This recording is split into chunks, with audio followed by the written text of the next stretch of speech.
श्री राजय्या प्रभाकर गज्जम यांचे Prabhakar steel building व घर बांधकामसाठी लागणारे नामवंत कंपनीचे स्टील व सिमेंट आणि इतर सर्व साहित्य मिळणारे एकमेव ठिकाण म्हणजे प्रभाकर स्टील। पत्ता मुख्य शाखा MIDC industries area lifeline chemical समोर, दुसरी शाखा MIDC industries area speed readymade Anantatara lawn समोर, अक्कलकोट रोड, सोलापूर। संपर्क क्रमांक 9423591259 व 8087551679।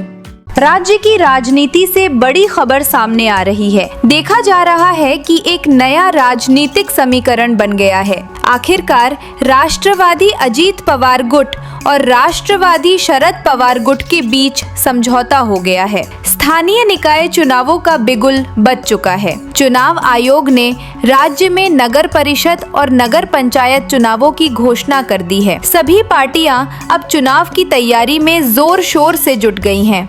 महायुति कुछ जगहों पर गठबंधन में ये चुनाव लड़ने जा रही है, जबकि कुछ जगहों पर तीनों घटक दलों के अपने दम पर चुनाव लड़ने की संभावना है। इस पृष्ठभूमि में अब बड़ी खबर सामने आ रही है, यानी अब एक नया राजनीतिक समीकरण सामने आ रहा है। कुछ दिनों पहले स्थानीय निकाय चुनावों की पृष्ठभूमि में NCP शरद पवार गुट की एक महत्वपूर्ण बैठक हुई थी। इस बैठक में स्थानीय निकाय चुनावों में भाजपा के अलावा किसी अन्य दल के साथ गठबंधन की तत्परता दिखाई गई थी। इसलिए ये सवाल उठा था कि क्या NCP शरद पवार गुट भी NCP अजीत पवार गुट के साथ गठबंधन करेगा? आखिरकार इस सवाल का जवाब मिल गया है। कोल्हापुर के चांदगढ़ नगर पंचायत के लिए एक नया समीकरण उभर रहा है। चांदगढ़ में NCP अजीत पवार गुट और NCP शरद पवार गुट के बीच गठबंधन हो गया है। पूर्व विधायक राजेश पाटिल